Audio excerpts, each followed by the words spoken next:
का जितना निर्यात होगा वह देश उतना समृद्ध होगा। निर्यात किसे बोलते हैं? और जिस देश में जितना आयात होगा वो उतना कंगाल होगा। भारत देश की क्या क्या वस्तुएं निर्यात होती थी और उन निर्यात का सारा उस किताब में लिखा हुआ है। और वहां के बदले क्या आता था? उनके पास सोना चांदी है, कला नहीं है। वहां से सोना चांदी आता था और यहां से वस्तुएं निर्यात होती थी। ढाका का मलबल जाता था और उतने नाप का सोना भारत देश में आता था। इसलिए भारत देश सोना चांदी कमाता था और कपड़ा बेचता था। धागे के बदले, कपड़े के बदले, धागा के बदले हथकरघा के कपड़े बना करके विदेश भेजता था। वहां से सोना देश में बुलाता था। बोलो कितना बड़ा देश को समृद्ध कर रहा है। एक धागे के बदले क्या बुला रहा है? सोना। एक कपड़े का थान भेज दिया, वहां से उतना सोना आता था। हर चीज निर्यात होती थी। भारत देश की पॉलिसी थी आयात नहीं करना, गरीबी में जीतना, आयात नहीं करना, स्वदेशी वस्तु, विदेशी वस्तु का उपयोग नहीं करना। क्योंकि विदेशी वस्तु का जब जब तुम उपयोग करोगे अपनी मां को कंगाल बनाओगे, अपने मां के देश की संपत्ति विदेश भेजोगे।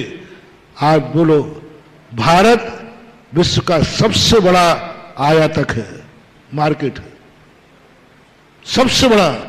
आज चाइना को कौन धन दे रहा है? भारत। सबसे बड़ा मार्केट है भारत। और आज घर घर में ऐसा एक घर नहीं बचा जिसमें चाइना की वस्तु नहीं हो। और चाइना समृद्ध हो रहा है, तुमसे पैसा कमा रहा है और तुम्हीं पर जाकर वो गोलियां तान रहा है, तुम्हीं बर्बाद कर रहा है। सबसे ज्यादा विश्व में सबसे ज्यादा मार्केट चीन का भारत में, आप सोच रहे हैं। और स्वदेशी जो वस्तु है वो खत्म हो रही है। गाय कटने जा रही है और चाइना दूध बाजार में बिक रहा है। सब चीज बर्बाद हो रही। स्वदेशी, ये मां का अभिशाप है, ये मां का अभिशाप है।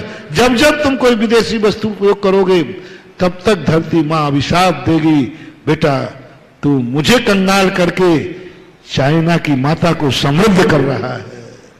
आयात देश की गरीबी का निशानी है। जिस देश में जितना आयात होता हो समझ लेना वो देश उतना ही कंगाल है।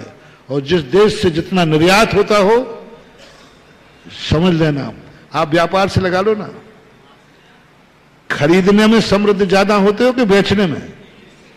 है? खरीद क्या करोगे? रखते जाओ। बिक्री हो तो खरीद की बात बनती है। आज भारत देश की माता, भारत देश का अभिशाप, क्योंकि हर भारत का मां का बेटा, बेटे की बात कर रहा हूं, जो भारत को अच्छा मानते, जो भारत को मां मानते, जिसने कर्म ने भारत भूमि पर जन्म लिया, उन बेटों की बात कर रहा हूं कि वे जब जब विदेशी वस्तु का उपयोग करें समझ लेना कि भारत का हमें अभिशाप, मां का अभिशाप मुझे लग रहा है। भारत मां के खिलाफ